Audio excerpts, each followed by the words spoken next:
everybody, and welcome to another episode of The Split, the young adult book review podcast for readers and writers. I'm Brian Cohen, the author of the Ted Saves the World series. That's Robert Scanlon, the author of the Dreamer Chronicles. And you look very penitent. Angelic, Brian. Ah, angelic. I see. It's a bit of You juice, always that one, look wasn't it? angelic, though. That's what makes it tough. But I struggled to match up with your radiance. Ah, what a guy. What a guy. So all this angel business is because we're doing one of them angel books. Specifically Angelfall by Susan E., who I want to pronounce E, but I'm sure that that's not correct. I think it would be considered rude. It would probably be considered rude. I'm already getting Susan E. hate mail just from that. It hasn't even gotten out there. And, That's right. Yeah. I heard she sent you an email and it said, "Ha!" Yeah, with lots of A's. Lots of A's. But yeah, so I liked this book. I sped right through it. It was like, oh, it's over. This was fun. Where's the next one? Yeah, speaking of fun, I have something to say about that when we get to the writer's perspective, for sure. Well, actually, from the reader's perspective, too.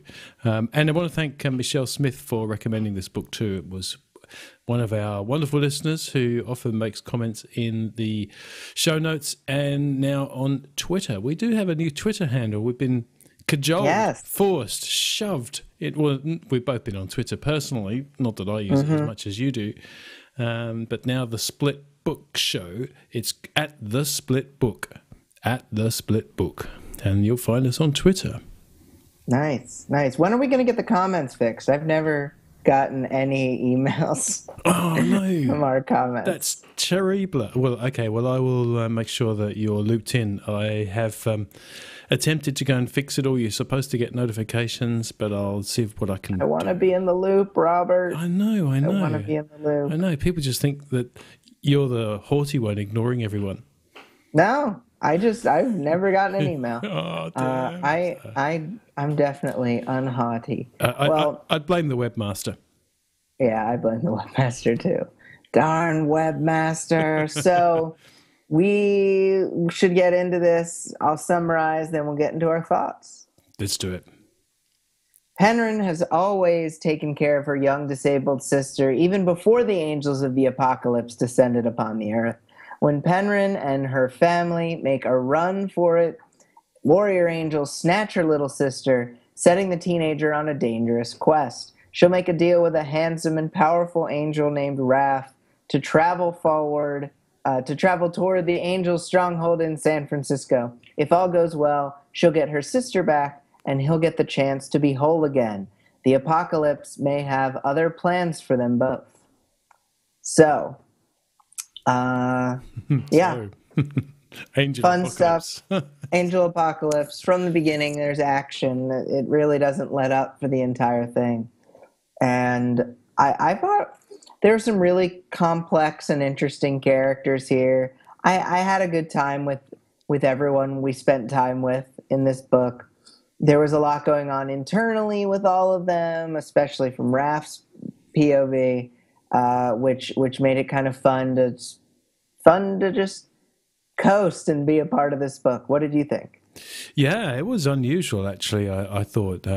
You're right. It starts right in the action, too. So, stuff going on in the street. We're in a kind of war-torn, ravaged earth that's war-torn, not by humans this time, by angels. And normally when we hear the word angel, we think of the beautific, white-robed, gentle souls with the halo. And these are the opposite, they're rip-roaring bad boys. So if you kind of take the motorcycle bad boy and transplant them into angels, then you kind of get who are they antagonists? We don't even know, really. And we still don't know. No, and certainly one of them turns out to be, not necessarily a true antagonist. So that's kind of interesting too. So yeah, I like the setting. I thought it was amusing that the kind of the immediate first setting is in San Jose, and so you've got all these sort of what used to be Silicon Valley with all the kind of top-notch companies has just kind of been destroyed. Yeah. It's like, Michelle, you must have thought, who can I take out? Who can I take out first? I know those lording Google guys who just rule the Yeah. earth. They're gone. Yeah. Facebook, gone. Yeah. That's funny. Yeah, that is a fun aspect of it for Yeah. sure. Yeah. So there's lots of fun and games for sure. And there are some really odd things, though, I thought. And Yeah. not that it spoiled the book at all, because, as you say, it's pacey. You whip through it. But there were some just things that kind of caught me that all of a sudden, I suppose it's not really a spoiler because it's a setting, but there's like this nightclub for angels. Ah, What? What? I liked the nightclub I for liked it too, but I angels. just wondered why it came about. And if you look at it doesn't have many 1-star reviews. It's obviously a loved book, and I really loved it. Yeah. I'm only pointing out that I think it has plot holes and plot inconsistencies, and they're totally masked by the fact that the characters are so much fun. Yeah. Their engagement between the characters is so much fun. Penryn, as Michelle said to us when she recommended the book, is a totally kick butt character. So that's really good. Yes, yeah. With her own flaws, which is wonderful. So, yeah, if you read all the 1-star reviews, they're all about, oh, the plot sucks, oh, that was stupid, this wasn't explained. Well, okay, I fine. think that goes to show if you had to choose between plot and characters, you go with characters and you don't have to choose, No. thankfully. But if you did, and I think our extensive research has borne this out, if you've got characters that are awesome, you can get away with a few plot holes. Yeah, definitely, and particularly if the pace is hot. Yeah. And the pace was hot, and there's, love interest, of course. There's, it's dark. It's as dark as it's Hunger Games dark, I suppose, and so you'd think fans of the Hunger Games should love it. Although, I saw in the bad reviews that some fans of the Hunger Games say, "Oh, this is no Katniss." Yeah, well, okay, suck it up. It's different. Hey. Yeah. Yeah. So I thought that one of the reasons it went so well, it was pacey because there was never too much description, never Yes. too much dialogue. It was very balanced, and Yes. it was smooth. That's how I Yes. felt about this book. It was Yes. very smooth. Yes, yeah, that's really nicely observed. Yeah, I'd agree with that. It's well written. Yeah, Yeah. really well written. And I believe all 3 books have been optioned for movies, Nice. rumored to be directed by Sam Raimi as well. So I that'd think be he would do a good job. yeah, definitely. And look, there's some sexual references, but there's no swearing. There's some really gory fight stuff. Sure. So it's quite an young adult book. So I don't think it's for your 12-year-olds. Yeah. 14 and up should be fine. Yeah, I agree with that. I agree with that. Young girls are going to love it, probably more than young boys, because there's a Because there's a sexy angel in it. That's right. And look, I did find myself falling for him, but no, I can't do that. Hey, Brian, you love fight scenes. What about the fight scenes in fight this? scenes. Fight scenes. Oh yeah, they were a ton of fun right from the beginning, and just got a lot of slam bam action that's happening in various places. And I mean, she kicks butt. Penryn kicks butt during Yes. some of these fights, and that when she's going up against several people at once. Yeah, I liked that a lot. I like the fact that she did that despite being scared as well. To me, that's what makes a really great protagonist, is that someone who... Cause that's the very definition of courage, isn't it? Is taking action when you're still fearful. So I think if you can portray that accurately in a book, then that's wonderful. It really is. It's a tough one to pull off because you want, when you're reading the book, you want the hero to be unstoppable. But if they're too unstoppable, it makes it unbelievable. Yeah. So something's You need the Han Solo tripping and falling kind of thing. Yeah, exactly. Yeah, exactly. Yeah. Oh, I completely agree with that.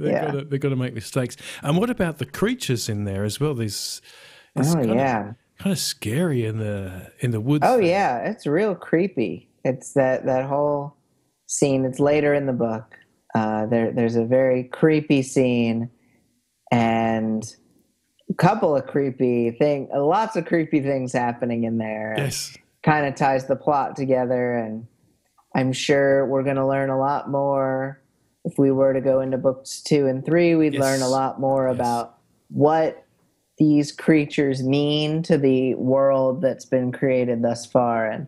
And I don't mind. I think it's such a good reveal Yes. when those things happen that I don't mind that isn't what's told in the first book, because we get a good resolution on We what do. happens in We do. Angelfall. You're dead right. It's a great starter of a series. And what I really liked is that what's a little different about this is that the story starts in the middle of it. And actually, for once, you kind of know less than the Yeah, protagonist does. And so you're trying to busy work it out. And there's so much that's unexplained.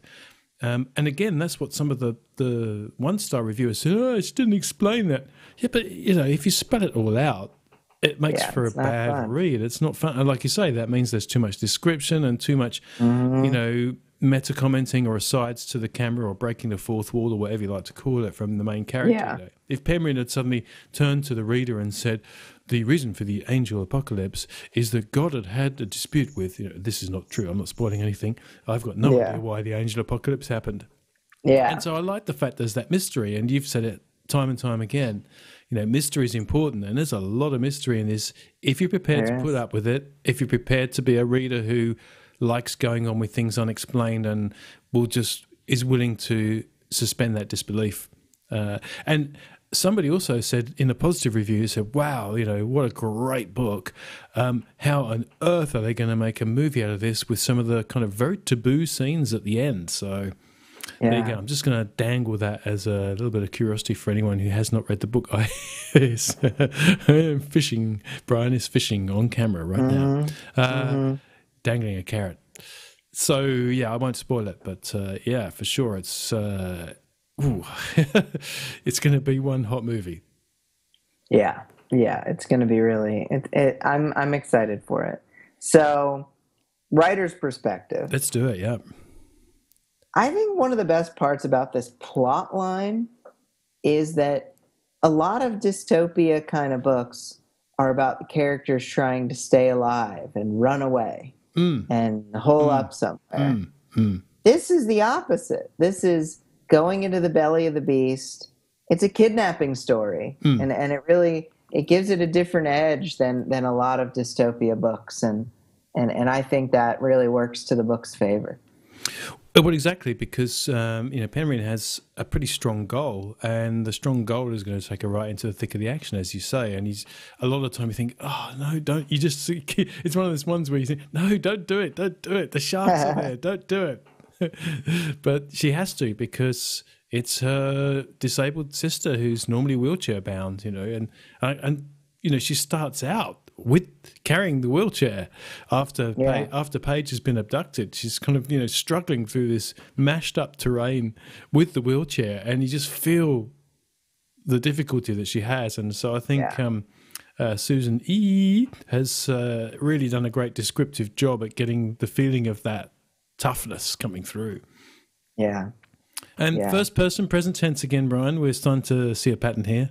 Telling you, my next series is going to be first person present tense. It just has to be. Brian tells me it's present tense. I say to him, "That's good, Brian. That's good. It's young adult." Uh, And it's what I like about she's, Now I'm reconsidering it. No, just kidding. yes, it's dark and broody, isn't it? As well, this story. So Yeah, she's definitely yeah. she's not pulled any punches. No, no, and I think that you never feel like you're pulled out of the world. Even the No, dark angel nightclub, whatever. It still felt like part of it. It was just a glimpse into a world we hadn't yet seen that I'm sure we'll see more of. I just thought in it books two was and kind of three. funny. It just came out of It is nowhere, funny. and it's not like you say, it's not bad. You know, it's quite likable, but Yeah. it's like that scene in the middle Matrix movie, you know, where there's this extended kind of dance video. You know, I just thought I was in that. All of a sudden, you know, Yeah. and I'm in this. It was well described. No problem Yeah. with the actual scene. It just was an unusual scene, as if maybe Susan E is a pantser, and some of these things have just, you know, one of the beauties I think of not plotting a book is that you get stuff that comes out of your unconscious mind, and you think, where did that come from? You still get it when you're plotting. Don't get me wrong. Yeah. Or at least I found that anyway. So I No, don't. I found that too. I Yeah, found that there's too. a different creative process. I've had characters appear out of nowhere, even though I'm writing to a plot. But there were scenes that you just think, whoa, you know, what happened? Was she in the shower and just suddenly thought, hey, I know, an Angel nightclub? Ah, And I like that. I really could not work out what was going to happen. And that's a book that keeps you yeah. reading. Yeah. Yeah. Surprises around every turn for sure. Huge surprises at the end. Yes. Definitely, Yes. definitely a book that you need to go towards the end because it's just wacky how much interesting stuff happens in there. Yes. Um, Another thing I wanted to point out is the chemistry between Penryn and Wrath, I I had think is that well too. done Yes. here. Yes. I mean, you know, love is inevitable in these kinds of situations. It's the Yes. way they're setting up the story, but it definitely wasn't cookie cutter. They have their reasons for working together, and it's not because of a immediate attraction by any means. Mm. So Mm. I think that really also works in the book's favor for keeping it from being just your run of the mill angel apocalypse tale. Oh, those boring, the mediocre Those ones. run of the Oh, they're mill. awful, those ones. Yeah, you're Ah, right. And there's some, you know, what's young adult without snarky dialogue, honestly? And you got to have it. And maybe here's. that should be added to our checklist. We should have a giant board in behind both of us that says like mystery, transport to another place, Yes, snarky dialogue. that's right. And you know, sassy young heroine and a hunk. Sassy, young, complex heroine. That's right, with angst. Thanks. But no, I don't mean to demean it, because actually that's what's done well here. I mean, there's some classic young adult style. We've got a sassy young heroine, we've got a hunky fallen angel. You know, what's more delicious than that to a reader in the young adult world? But I think what you've talked to there about the interaction, the relationship between them is really smartly observed, because not only do they have that chemistry, but they have goals that converge and they have goals that conflict. And that puts also Penryn into one of the classic things that I've seen some author craft experts say that this is really the only thing that you need your protagonist to have in scene after scene after scene, and that's a dilemma. And it's dilemmas that force protagonists to choose, and you as a reader don't know which to choose either. And so you're kind of curious, what are they going to do? Are they going to take the high road? Are they going to take the low road? I know what's going to happen if they take the low road. It's not going to end well. Oh my God, they've taken the low road. You know, and so that's what makes it great. And because she's conflicted, she needs to rescue her sister, and she needs Raph to do that. Yeah. Yeah. But she's also attracted to him, and she wants to save him. She needs to save him because, well, she needs to find her sister. But then if she saves him, she's on the side of the angels. She has to protect his identity from the vigilante humans who are after the angels. I mean, it's really quite complex. Should she dislike him? Should she fall in love with him? Should she kill him? Yeah. Once she's done. I don't know. Yeah. So I think That's it just true. puts her into dilemma after dilemma, and I think that's really one of the great writing craft aspects of this book, I think. And you don't Which is get why it. I think she's a plotter. Yeah, probably right, or at least a global plotter for sure. And if you compare that, say, to Shatter Me, where we get the angst just delivered to us to the camera. I just didn't know what to do. is it going to be this guy Adam, or is it going to be whatever the other This guy? murderer. Yeah, and I'm sorry, we shouldn't hark back to Shatterby. We focus, Robert. So I think the angst is delivered by action and occasional inside Penryn's head, but mostly it's delivered by how does she deal with the dilemmas. So yeah, very, very clever. Yeah, agreed. I don't have anything else on my writer perspective. If you do, we can go, but we could also do takeaways. No, I'm spent. You know, I've been done by the angels. Let's do the takeaways. Great. Would you like to go first or second? I will go second, please. Great. So I really want to point out just the kidnapping thing again. How if you give your story a twist from the typical conventions of the genre, you can add something different in there to make it sing. Instead of them running away from the action, they're running straight in. Yeah. Nice. That's number one.